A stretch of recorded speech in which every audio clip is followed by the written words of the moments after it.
Pure politics में आगे बढ़ते हैं। मोदी कैबिनेट का बड़ा फैसला, कई राज्यों को तोहफा। देश में बनेंगे 12 औद्योगिक स्मार्ट शहर, 3 रेल प्रोजेक्ट पर भी मुहर लगाई गई है। प्रधानमंत्री मोदी की अध्यक्षता में आज हुई कैबिनेट मीटिंग में राष्ट्रीय औद्योगिक गलियारा विकास कार्यक्रम के तहत 12 इंडस्ट्रियल स्मार्ट सिटी तैयार करने को मंजूरी दी गई। सरकार इस प्रोजेक्ट के लिए 28,602 करोड़ रुपए का निवेश करेगी।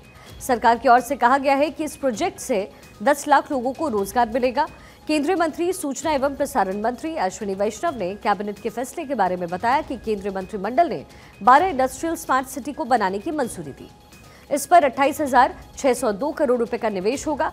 प्रस्तावित 12 इंडस्ट्रियल स्मार्ट सिटी के जरिए 1.52 लाख करोड़ रुपए की निवेश संभावनाएं पैदा होंगी।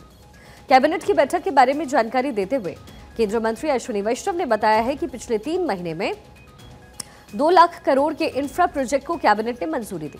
आज कैबिनेट ने 12 नए इंडस्ट्रियल स्मार्ट कॉरिडोर को मंजूरी दी है। इससे 10 राज्यों में तकरीबन 10 लाख रोजगार पैदा होगा। स्मार्ट कॉरिडोर को तैयार करने में 28,602 करोड़ की लागत आने वाली है। करीब 10 लाख डायरेक्ट जॉब्स और 30 लाख इनडायरेक्ट एम्प्लॉयमेंट पोटेंशियल इससे क्रिएट होगा। और अब तक के जो शुरुआती दौर में जो प्रोजेक्ट्स बनाए गए थे उसमें जो भी लर्निंग्स आई, जो भी एक्सपीरियंस हुआ है, वो सारा एक्सपीरियंस इन प्रोजेक्ट्स में लगाया गया है। बहुत फोकस होगा plug and play and walk to work concepts पे, plug and play and walk to work concepts पे। अगर हम देखें, आज दुनिया में सब जगह से मैन्युफैक्चरिंग एक्टिविटी भारत में शिफ्ट हो रही है, चाहे इलेक्ट्रॉनिक्स मैन्युफैक्चरिंग हो, चाहे मोबाइल मैन्युफैक्चरिंग हो, डिफेंस मैन्युफैक्चरिंग हो, ये सब भारत में शिफ्ट हो रही है। And these corridors and these projects, industrial area projects, they will accelerate that shift.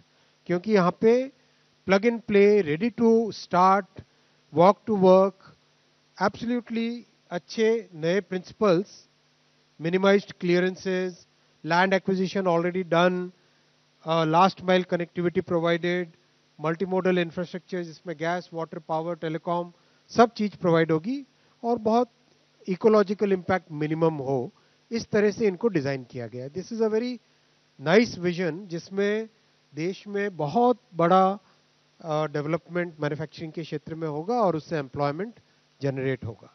आज बहुत बड़ा मेजर एक फैसला लिया गया है, मैन्युफैक्चरिंग के लिए 12 इंडस्ट्रियल स्मार्ट सिटीज।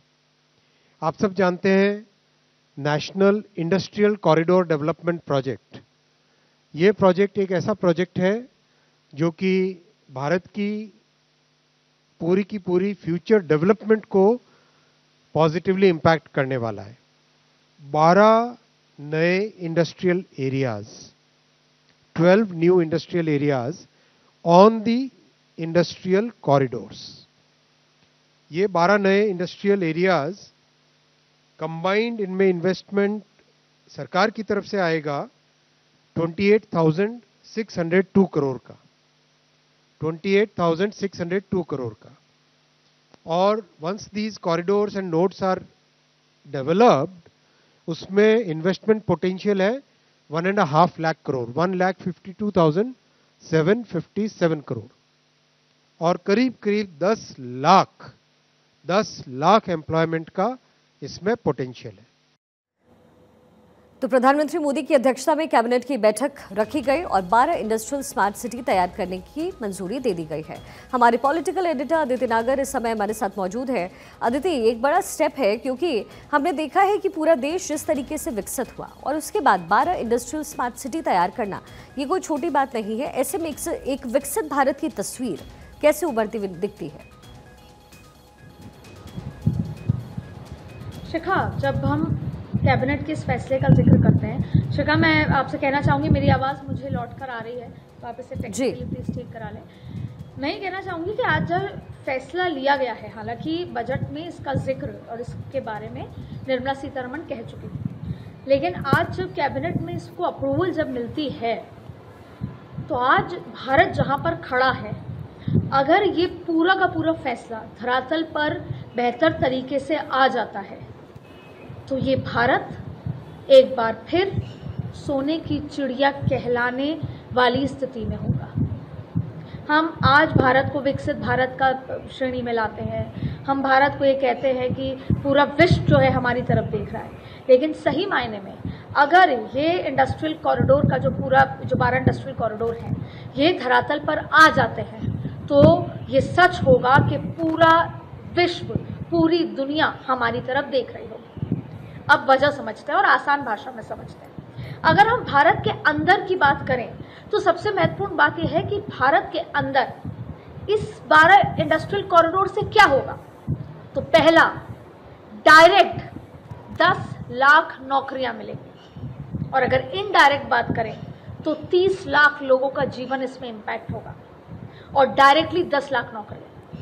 आप शिखा अक्सर जब एंकरिंग करती है, रिपोर्टिंग करती हैं तो आप विपक्ष की तरफ से या मैनिफेस्टो में कहे गए उस वादे को अक्सर जिक्र करती हैं कि जब नरेंद्र मोदी सरकार आएगी तो 10 लाख नौकरियां दी जाएगी और इस 12 करोड़ इंडस्ट्रियल, ये जो 12 इंडस्ट्रियल कॉरिडोर होगा तो 10 लाख नौकरियां दी जाएंगी। इसके साथ साथ हम जब आप ये बात करते हैं कि हम गुड़गांव से दिल्ली जो है 2.5 घंटे में पहुंच जाएंगे, हम जब उत्तराखंड 4 घंटे में पहुंचने का जिक्र करते हैं तो ये एक ग्रैंड नेकलेस की तरह है पूरी कंट्री में जो ये कनेक्ट करेगा और बेहद ज़बरदस्त एक्सप्रेसवेज, हाईवेज बनेंगे। और आपने अक्सर देखा होगा जब आप हाईवे पे जाती हैं तो दोनों तरफ लॉजिस्टिक्स होते हैं। तो ये पूरा जो इकोनॉमिक इंडस्ट्रियल कॉरिडोर है ये भारत देश का इकोनॉमी बूस्ट करेगा, भारत में रह रहे 140 करोड़ लोगों के जीवन को बदल कर रख देगा, स्टैंडर्ड ऑफ लिविंग को बदल के रख देगा क्योंकि हमारे पास नौकरियां होंगी। और जब हम इस इंडस्ट्रियल कॉरिडोर का जिक्र करते हैं तो उसकी सबसे बड़ी वजह है कि हम जब आपने सुना होगा, अभी हम जब रेल मंत्री को सुन रहे थे तो उन्होंने एक बात कही, plug in and play, walk and work. इसका ये मतलब है कि और मिनिमल ये बात जिक्र कही है, कोई स्पेसिफिक एक उन्होंने बात कही थी, क्लियरेंस, मिनिमल क्लियरेंस। इन सारी बातों का जिक्र ये है कि और उसको क्लियरेंस मिल चुका है कि भारत ने ऐसे इलाके रखे हुए हैं इंडस्ट्रियल कॉरिडोर के पास, आसपास हाईवेज के पास, जहां पर आप अपनी इंडस्ट्री सेटअप कर सकते हैं। ये 12 स्मार्ट सिटीज़ का जिक्र जब किया है तब पूरे विश्व से आ रही जो कंट्रीज़ हैं वो इंडस्ट्री सेटअप कर सकते हैं। और शिखा इससे होगा क्या? शिखा इससे ये होगा कि आने वाले समय में जब हम भारत के फ्यूचर और उसके डेवलपमेंट का जिक्र करते हैं तो आने वाले समय में भारत सबसे बड़ा मैन्युफैक्चरिंग हब होगा, सबसे बड़ा मैन्युफैक्चरिंग हब। और सवाल ये उठता है कि हम मैन्युफैक्चरिंग पे इतना जोर क्यों दे रहे हैं? हम मैन्युफैक्चरिंग पे इतना जोर इसलिए दे रहे हैं क्योंकि जब पूरा जो विश्व है वो चाइना से त्रस्त होने के बावजूद भी चाइना पे इसलिए डिपेंडेंट है क्योंकि आज भी पूरी दुनिया में सबसे ज्यादा मैन्युफैक्चरिंग चाइना में होती है। हम बिजली का जिक्र कर लें, हम किसी भी अप्लायंस, हम सेमीकंडक्टर्स का जिक्र कर लें, हम फ़ोन में अपने जीवन में जो चीज़ यूज़ करते हैं उसमें हर एक चीज़ जो यूज़ होती है वो सेमीकंडक्टर है जो चाइना से आती है जी। क्योंकि चाइना सबसे बड़ा मैन्युफैक्चरिंग है और सबसे बड़ा थ्रेट भी इस दुनिया को है, तो भारत अब उसे रिप्लेस करेगा। और भारत ने मिनिमम क्लियरेंस है। अब आप फर्ज कीजिए कि आपके विदेश की कोई कंपनी है, भारत में आके अपनी इंडस्ट्री सेटअप करना चाहती है, लेकिन कई बार हम देखते हैं कि बहुत डिफिकल्ट मेथड्स हैं। हम अपनी इंडस्ट्री सेटअप करने से पहले हमें हज़ारों क्लियरेंस चाहिए सरकार के, वो सारे क्लियरेंस को ईजी बना दिया है। उसके अलावा ज़मीन उपलब्ध कराई जाएगी, प्लग इन एंड प्ले यानी रेडी टू सेटअप है, रेडी टू मूव इन है। तो आप देखिए कि एक तरफ तो हम सड़कों के माध्यम से जिसे कहते हैं कश्मीर से कन्याकुमारी तक जुड़ेंगे और वो भी ऐसे greenways, highways, expressways जैसी सड़कों पे कभी भारत ये सोचा करता था अमेरिका में ही होती हैं, जो आज भारत में है। और उन्हीं के आसपास वही 12 बड़ी सिटीज़ में आपको इंडस्ट्रियल एरिया दिखेंगे, हाईवेज के आसपास आपको वो पूरे लॉजिस्टिक्स और वो दिखेंगे। तो आप देखिए 3 बड़ी बातें निकल कर आई हैं। पहला, 10 लाख नौकरियां, भारत सबसे बड़ा मैन्युफैक्चरिंग हब पूरी दुनिया को देगा, पूरी दुनिया आकर इंडस्ट्रीज ईजी तरीके से यहाँ सेटअप कर सकती हैं। तो आप देखिए जो भारत की परिकल्पना है सबसे बड़ी अर्थव्यवस्था, तीसरी अर्थव्यवस्था तक पहुँच के उसको आगे ले जाने की, वो भारत का ये एक तरीका है कि 12 इंडस्ट्रियल कॉरिडोर सेटअप करके हम अपने जीवन को 140 करोड़ लोग अपने जीवन को पूरी तरीके से तब्दील कर सकते हैं।